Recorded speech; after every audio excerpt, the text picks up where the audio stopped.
आइए हम लोग एक्सरसाइज 4.3 का फर्स्ट नंबर क्वेश्चन देखेंगे। यदि निम्नलिखित द्विघात समीकरणों के मूलों का अस्तित्व हो तो इन्हें पूर्ण वर्ग बनाने की विधि द्वारा ज्ञात कीजिए।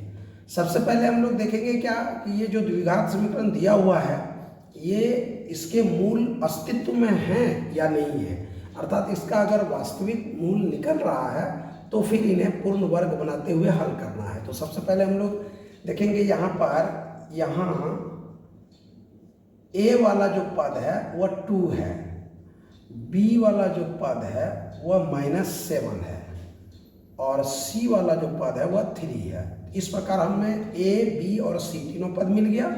अब हम लोग यहाँ पर पहले इसका विवेचक निकाल लेते हैं। D equal to B square -4ac। तो यहाँ पर b का स्क्वायर अर्थात -7 का होल स्क्वायर और -4 इंटू ए क्या है यहाँ पर 2 है, इंटू सी क्या है यहाँ पर 3 है। तो -7 का स्क्वायर करेंगे तो 49 हो जाएगा और यहाँ पर -4 को 2 से मल्टीप्लाई करेंगे तो 4 2 जा 8, 8 3 जा 24, यानी 4 दूनी 8, 8 तिया 24, ये हो गया। अब 49 में जब 24 को घटा देंगे तो 25 बच रहा है। अब हम देख रहे हैं यहाँ पर 3 कंडीशन होता है। एक होता है या तो d का मान 0 के बराबर हो सकता है या तो d का मान 0 से बड़ा हो सकता है। 2 कंडीशन में ये मूल अस्तित्व में होगा। 2 कंडीशन में ये 2 कंडीशन में मूल जो है अस्तित्व में होगा। और अगर तीसरा कंडीशन आता है यदि d इज स्मॉलर देन 0, अगर 0 से इसका मान नीचे आता है माइनस में अर्थात ऋणात्मक में, तो ये मूल जो है अस्तित्व में नहीं होगा। तो चलिए यहाँ पर जो 25 आया हमारा 0 से बड़ा हो गया, चूंकि d जो है वो ग्रेटर देन 0 है, 0 से बड़ा माना गया। ये d का जो है विवेचक का जो माना है वो 0 से बड़ा आ गया, इसलिए मूल अस्तित्व में है। मूल अस्तित्व में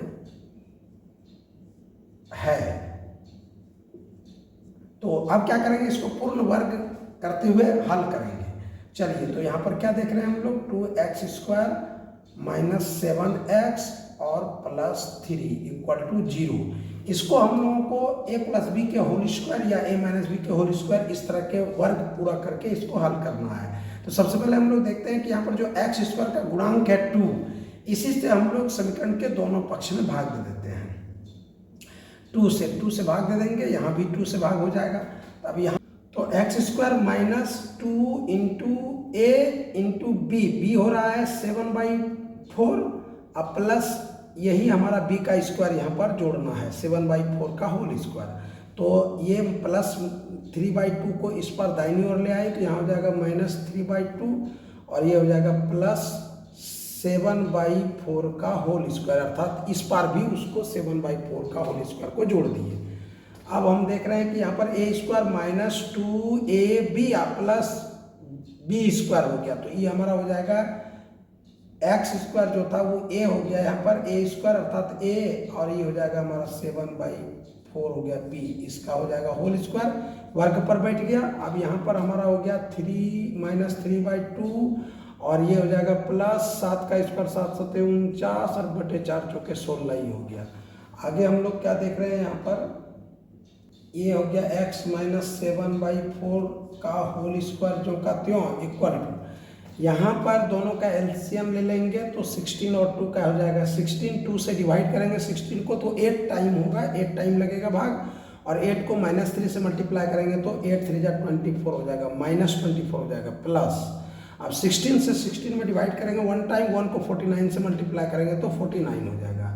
अब हम क्या देख रहे हैं, यहाँ पर x -7/4 को रहने देता हूँ, इसका स्क्वायर उस पर ले जाएंगे तो क्या हो जाएगा, रूट हो जाएगा, इस तरह हो जाएगा। यहाँ पर अब 49 में 24 घट जाएगा तो 25 बटे 16, 9 में 4 घट गया 5 और 4 में 2। इस प्रकार रूट 25 बटे 16 आ गया। अब x -7/4 जो का त्यों इक्वल टू, इसका हम क्या करेंगे, स्क्वायर रूट निकालेंगे तो 25 का हो जाएगा 5 और 6 ये 16 का हो जाएगा 4। तो इसमें हम लोगों को चिन्ह प्लस माइनस लगाना पड़ेगा, दोनों हो जाएगा। अब ये -7/4 को इस पार ले आते हैं, x इक्वल टू यहाँ पर हो जाएगा ±5/4 और ये -7/4 दाहिनी ओर चला जाएगा तो यहाँ हो जाएगा +7/4। अब हम देख रहे हैं क्या कि यहाँ पर x इक्वल टू ये जो है दोनों में लघुत्तम समान हो जाएगा, 4 दोनों में समान रहे तो 4 ही हो जाएगा लघुत्तम, तो ऊपर वाला हो जाएगा +-5 जोड़ 7। अब इस परिस्थिति में हमारा हो जा रहा है x इक्वल टू यहाँ पर ± अब है तो एक बार हो जाएगा 5 + 7/4 और एक बार हो जाएगा x इक्वल टू -5 + 7/4। तो इस परिस्थिति में हो जाएगा यहाँ पर 7 × 5 = 12 हो जाएगा, 12/4, 4 × 12 कट गया तो x का मान आ गया 3।